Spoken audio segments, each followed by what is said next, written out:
नमस्कार दोस्तों, इस वीडियो में मैं आपको अब बताने वाला हूं पटवारी एसीआर के बारे में। अब एसीआर क्या होता है, जिसे हम शॉर्ट में नॉर्मली रनिंग लैंग्वेज में उसे सीआर बोलते हैं। सीआर को हिंदी में वार्षिक गोपनीय रिपोर्ट भी कहा जाता है। एसीआर ही सीआर है, जिसे हमने गोपनीय रिपोर्ट बोलते हैं, जिसे गोपनीय चरित्रावली बोलते हैं, जो कि अपने रिपोर्टिंग ऑफिसर के द्वारा हर साल भरा के एक्सेप्टिंग ऑफिसर को सबमिट की जाती है। ये जो हमारी सीआर होती है कई महत्वपूर्ण कामों में आती है, जैसे कि हमारा कई बार प्रमोशन होना है, इस तरह के कई पॉइंट्स में महत्वपूर्ण होती है। जो कि मध्य प्रदेश में पहली बार पटवारियों की एसीआर ऑनलाइन चैनल के थ्रू होने वाली है। मतलब कि ऑनलाइन होगी, जिसमें आप पूरी डिटेल अपनी ऑनलाइन भरेंगे, फिर रिव्यूइंग ऑफिसर के पास जाएगी, रिपोर्टिंग के पास जाएगी, देन एक्सेप्टिंग के पास जाएगी। इसके बारे में हम पूरी डिटेल में देखेंगे, चर्चा करेंगे डिटेल में हमें एसीआर में क्या भरना होता है, कैसी होती है, क्या है, सब कुछ। तो चलिए मैं आपको स्टेप बाय स्टेप सब डिटेल बताता हूँ। उससे पहले channel MP e governance technical support को आप सब्सक्राइब कर लें। आने वाले वीडियोस आपको नोटिफिकेशन के थ्रू मिलते रहेंगे। बेल आइकन पे क्लिक कर दें। वीडियो अच्छा लगे तो लाइक कर दें, दूसरों को शेयर कर दें।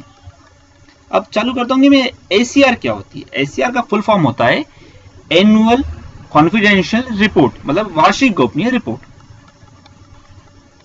जिसमें हमें एक साल में किए गए सभी अच्छे कार्यों की जानकारी अपने वरिष्ठ को देनी होती है कि भैया हमारे एक साल में हमने ये फलाने अच्छे काम किए, जिसमें मेरा सेल्फ वैल्यूएशन इतना था। अब अपना रिपोर्टिंग ऑफिसर अपना वैल्यूएशन उसमें नोट डाउन कर देता है।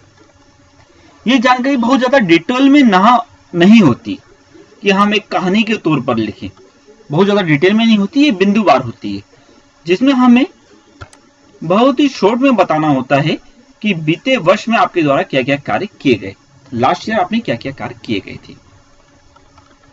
तो इन कार्यों के बारे में मैं आपको बता दूंगा कि आप इसमें किन किन कार्यों को शो कर सकते हैं। बहुत अच्छे इंटरेस्टिंग पॉइंट मैं आपको दे दूंगा जो आपके कुछ काम आ सकते हैं एसीआर को कुछ इंटरेस्टिंग बनाने के। जिस जानकारी को आप अभी एक रफ तौर पर इकट्ठा करके रख लें। मैं कुछ पॉइंट्स बताऊंगा जिसे कलेक्शन करने में कुछ टाइम लग सकता है।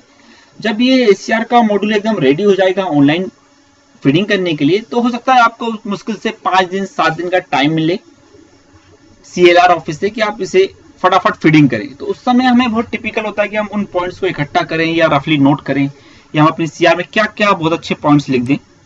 तो उसके लिए मैं आपको रफली आइडिया दे दूंगा, जिससे आपको ऑनलाइन प्रोसेस करने में मदद मिलेगी। अब मैं आपको बता दूंगा, सबसे पहले आप अपने मोबाइल में जो आपका सारा का एप्लीकेशन आपने इंस्टॉल किया हुआ है, उसे आप प्ले स्टोर में जाके अपडेट कर लें, क्योंकि सारा का नया अपडेट आ चुका है। इसमें एसीआर के फंक्शंस भी कुछ इनेबल होने वाले हैं। फिर आप उस ऐप में अपने से संबंधित कुछ जानकारी फीड कर दें, जो कि महत्वपूर्ण रहेगी आपकी एसीआर के लिए, जैसे कि DOB, date of birth, DOJ, date of joining etcetera. इस तरह की कुछ बेसिक इंफॉर्मेशन वो आपके बारे में जानना चाहता है, जो कि आपकी एसीआर में ऑटोमेटिक फीडेड दिखाई देगी। अब एसीआर में कुछ लेवल भी होते हैं।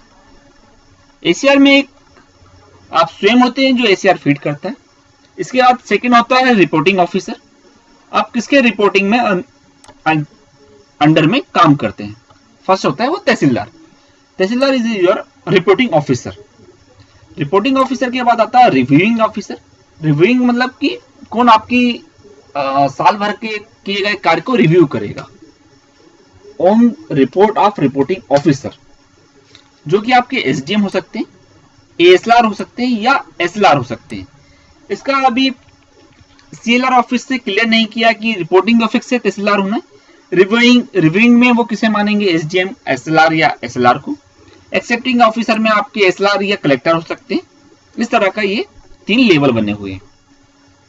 इन सभी ऑफिसर्स के द्वारा दिए गए मूल्यांकन से आपकी एसीआर फाइनल होती है। तीनों स्टेज में तीनों अपने अपने मत देते हैं। कुछ नंबर्स के क्राइटेरिया होते हैं 1 2 3 4 5। उस बेसिस पे आपके काम, जिन लोगों ने आपका काम देखा उसके आधार पे वो अपना मूल्यांकन दे देते हैं और आपकी एसीआर फाइनल हो जाती है। इन सभी से पहले हमें अपना सेल्फ मूल्यांकन भी बताना होता है। मान लीजिए कुछ पॉइंट है, मान लीजिए सीमांकन। मैं खुद पटवारी हूं, मैं बताऊंगा कि भाई मैंने इस वर्ष में 15 सीमांकन करे हैं, जो कि मेरे नजरिए में मोर देन सफिशिएंट है। कि एक वर्ष में 15 सीमांकन करना एक पटवारी के लिए नॉर्मल सी बात है या बहुत अच्छी बात है या मैंने कम किए हैं, तो मैं सेल्फ असेसमेंट में बताता हूँ कि मैं अपने मूल्यांकन में 5 नंबर देता हूँ। फिर अपना रिपोर्टिंग ऑफिसर उसमें कुछ 4, 3, 2 नंबर देंगे, फिर रिव्यूइंग देंगे, फिर एक्सेप्टिंग ऑफिसर देंगे। इस तरह ये काम बढ़ता जाता है। अब जो आपको सेल्फ मूल्यांकन बताना होता है, ये हो सकता है आपकी सारा आईडी पर पूरा फॉर्मेट बनाया शो होने लगेगा, जिसमें सिर्फ आपको डेटा फीडिंग करनी है। ठीक है, अब मैं आपको कुछ इंपॉर्टेंट पॉइंट बता देता हूं जो आपकी एससीआर में लिख सकते हो। जैसे कि आपके द्वारा किए गए कुल नामांतरण, क्रय विक्रय के नामांतरण, फौती नामांतरण या इस तरह के नामांतरण, आपने टोटल कितने नामांतरण किए, कुल बंटवारा कितने किए, सीमांकन की डिटेल आप उसमें दे सकते हैं, कुल कितनी सीएम हेल्पलाइन का संतुष्टि से आपने निराकरण किया, इसकी डिटेल आप फीड कर सकते हैं। क्योंकि इसका कुछ पटवारी बहुत अच्छे हैं जिनका रिकॉर्ड कीपिंग अच्छा है, वो इन सारी डिटेल अपने रिकॉर्ड में रखते हैं कि हमारे पास ये सीएम हेल्पलाइन आई थी, हमने उससे संतुष्टि पे क्लोज करवाई, उसका रिकॉर्ड वो मेंटेन करते हैं। मैं ये बात आपको आज से 15 दिन 20 दिन पहले इसलिए बता रहा हूँ ताकि ये डेटा आप अपने ऑफिस में इकट्ठा करना चालू कर दें, ताकि जब आप एसीआर भरेंगे तो आपको इजी रहेगा। इसके बाद आपके ग्राम में किए गए कुछ महत्वपूर्ण कार्य, जिससे ग्रामवासियों को कुछ फायदा हुआ, तो उस काम को आप शो कर सकते हैं। जैसे कुछ लोग ग्राम सभाओं का आयोजन कर लेते हैं बिना तहसीलदार और बिना एसडीएम साहब की अनुशंसा के, या आप अपने लेवल से ही कुछ एक ग्राम सभा, ग्राम चौपाल का आयोजन कर लेते हैं। आप रोजगार सहायक या सचिव को इकट्ठा करके ग्राम के कुछ जो ब्लॉक ग्राम लेवल के जो ऑफिसर्स हैं उन्हें इकट्ठा करके ग्राम सभा का आयोजन करते हैं, फिर खुद ही उनकी प्रॉब्लम सॉल्व करने की कोशिश करते हैं। कुछ पटवारी करते हैं ऐसा, तो आप उन चीजों को भी यहाँ पे ऐड कर सकते हैं कि साहब मैंने पिछले वर्ष इतनी ग्राम सभाओं का आयोजन किया, उसमें मेरे पास इतने आवेदन आए, मैंने गांव में ही तुरंत हैंड टू हैंड इतना समस्याओं का निराकरण कर दिया, उससे आप यहाँ पे शो कर सकते हैं। बहुत अच्छा पॉइंट रहता है ये। इसके बाद आपने कुछ नया प्रोजेक्ट में सहयोग किया हो, अभी जैसा कि पूरा आपका लैंड रिकॉर्ड का डेटा पूरा डिजिटलाइज फॉर्मेट में जा रहा है, ऐसे कुछ छोटे मोटे प्रोजेक्ट्स रहे हो या तहसील लेवल पे कुछ नए प्रोजेक्ट इनिशिएट हुए हो जिसमें आपने अपना कुछ अलग हटके कुछ अपना सपोर्ट उसमें दिया हो, तो वो आप यहाँ पे शो कर सकते हैं। थर्ड आता है कि पीएम किसान की प्रोग्रेस। पीएम किसान इस लास्ट ईयर अपना बहुत बड़ा प्रोजेक्ट था आप लोगों के लिए, उसमें आप अपना पूरी डिटेल बता सकते हैं कि आपने कितने किसानों को, टोटल आपके गांव में कितने किसान थे, उसमें कितने परिवार आपने बनाए, कितने परिवार नहीं बना पाए, या कितने किसानों को इस योजना का लाभ मिल पाया, कितनों को फर्स्ट, सेकंड या थर्ड इंस्टॉलमेंट मिल पाई। आप एक कंपैरेटिव चार्ट में उस चीज को बता सकते हैं। और सेकंड सबसे अच्छी बात है कि बिना किसी गलती के आपने उस काम को किया।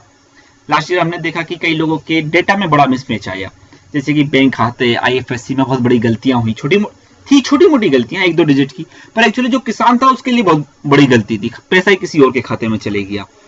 तो आप ये चीज भी उसमें शो कर सकते हैं। इसका अभी लास्ट ईयर जैसा अभी चल रहा था अपना परिमार्जन का कार्य, तो परिमार्जन का कार्य भी आपने किया, करना ही था वो तो हमें 100%, तो आप उसे भी शो कर सकते हैं कि हमने हमारे लैंड रिकॉर्ड का जितना भी परिमार्जन था वो हमने 100%, 80%, 90% हमने कर दिया। इसके बाद आता है डेटा डिजिटलाइजेशन में आपका सहयोग, जैसे कि अभी मिसल बंदोबस्त का काम चल रहा है, भू नक्शे का काम चला, खसरा खतौनी का काम चला, बाचन चलता है, तो उसका डेटा डिजिटलाइजेशन में आपने जो सहयोग दिया उसे आप अपने फॉर्मेट्स में, अपने लैंग्वेज में लिख सकते हैं। आप इस बात का जरूर ध्यान रखें, हमें स्टोरी फॉर्मेट में कुछ नहीं लिखना, सब पॉइंट टू पॉइंट रहेगा, इन शॉर्ट रहेगा। एक पीपीटी का फॉर्मेट होता है, जब हम पावर पॉइंट प्रेजेंटेशन बनाते हैं, 4x5 का एक स्टैंडर्ड होता है। 4x5 से मतलब होता है कि जब हम एक पीपीटी रहती है, एक स्लाइड रहती है, तो उसमें हम 4x5 से मतलब कि मैक्सिमम 4 लाइन्स हो या 5 लाइन्स हो, उसमें 4 या 5 वर्डिंग हो बस।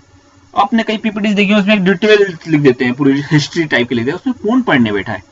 आपको सिर्फ 4 to 5 का स्टैंडर्ड फॉलो करना है, 4 to 5 words, 4 to 5 lines only वो भी बुलेट टाइप में, जैसा मैंने इसमें बना के आपको कुछ कुछ दिखाया। इसके बाद आपके ग्राम के भू नक्शा की स्थिति जिसे आपने दुरुस्त किया हो, अपन देखेंगे कि कई गांवों के भू नक्शा की स्थिति बहुत खराब थी, कईयों के डैमेज हो चुके थे, फट चुके थे, तो कई पटवारियों ने अपना सेल्फ इंटरेस्ट लेके जिला कार्यालयों में संपर्क करके, कई लोगों ने प्राइवेट जैसे भी करके भू नक्शा की स्थिति बहुत अच्छी कर ली। तो आप उस पॉइंट को भी यहाँ पे हाईलाइट कर सकते हैं कि साहब मेरा भू नक्शा बहुत डैमेज था, जिसे मैंने पर्सनल इंटरेस्ट से उसे दुरुस्त करवा लिया। ग्राम स्तर के विवाद जिन्हें निपटाने में आपने मेन भूमिका निभाई हो। कई विवाद रहते हैं, जमीनी विवाद, कई पंचायत लेवल के विवाद, रेवेन्यू लैंड की या फॉरेस्ट लैंड की जमीन का विवाद, इस तरह के कई विवाद रहते हैं जिन्हें आपने निपटाने में कुछ महत्वपूर्ण भूमिका लिखी हो, तो उसे भी आप यहाँ पे हाईलाइट कर सकते हैं। एक और चीज, जब आपने लास्ट ईयर वर्क किया तो कई बार 15 अगस्त, 26 जनवरी पे या किसी और ओकेजन पे आपको प्रशंसा पत्र मिलते हैं वरिष्ठ के द्वारा, तहसीलदार साहब, एसडीएम साहब, कलेक्टर साहब, या इलेक्शन के ड्यूरेशन में आपने बहुत अच्छे काम किए तो उस समय आपको प्रशस्ति पत्र मिलते हैं, कुछ शील्ड वगैरह मिलती है, तो आप उसका भी उल्लेख यहाँ कर सकते हैं कि फला फला एसडीएम साहब ने या फला फला कलेक्टर साहब ने मुझे प्रशंसा पत्र दिया था या फला कार्य के लिए मुझे सम्मानित किया गया था, वो भी आप यहाँ पे लिख सकते हैं। अभी जस्ट कोरोना चल रहा था, तो कोरोना के टाइम में आपने जो स्पेशल ड्यूटीज 24 आवर्स ड्यूटी की है, कई लोगों ने, कई पटवारीज ने आईटी सेंटर में ड्यूटियां की हुई हैं, कॉल सेंटर में की हैं, अपने चेक पोस्ट पे, चेक पॉइंट पे की हैं। इस तरह की ड्यूटीज का जो आपने स्पेशल टाइप का जो रहा वो आप यहाँ पे लिख सकते हैं। सीआर का मन मुद्दा होता है कि नॉर्मल चीज को ना बता के कुछ स्पेशल चीज को बताना। नॉर्मल तो सभी कर रहे हैं, एक नॉर्मल टास्क होता है कि आपको ये काम करना है, वो तो रूटीन वर्क है, उसके साथ आपने जो एक्स्ट्रा किया वो आप यहाँ पे शो कर सकते हैं। इस तरह आपकी सीआर पूरी हो जाएगी। और भी कुछ इंस्ट्रक्शन पॉइंट आएंगे तो मैं आपको कुछ वीडियोस में बता दूंगा। आपको इसी चैनल पे कुछ एशिया से संबंधित और भी वीडियोस या और भी पॉइंट्स मैं आपको अगले वीडियोस में दे दूंगा। जैसे ये प्रोसेस फुल ऑनलाइन हो जाएगी, फुल प्रोसेस वर्क फ्लो तैयार हो जाएगा, तो उसके बारे में मैं आपको एक किसी पटवारी की एसीआर पूरी फर्स्ट टू लास्ट तक कंप्लीट करके बता दूंगा वीडियो के थ्रू। जब तक कि आप इतना अलर्ट अपने माइंड में सेट कर लें कि एसीआर ऑनलाइन होने वाली है, कुछ कुछ इस तरह के फंडे उसमें रहेंगे, हम इस तरह के पॉइंट्स एक रफली अपने रजिस्टर में तैयार कर लें तो बड़ा हेल्पफुल रहेगा आप लोगों के लिए। वही कहना चाहूंगा मैं, आपको कुछ अच्छा लगा हो तो चैनल को सब्सक्राइब कर दें, अपने साथी पटवारी जो हैं उन लोगों को इस वीडियो को शेयर कर दें और लोगों तक फॉरवर्ड कर दें। चलिए, थैंक्स, आप लोगों को बड़ा सपोर्ट रहा वीडियोस देखने के लिए, कुछ आप लोगों को भी अच्छा लगा होगा। चलिए, थैंक यू।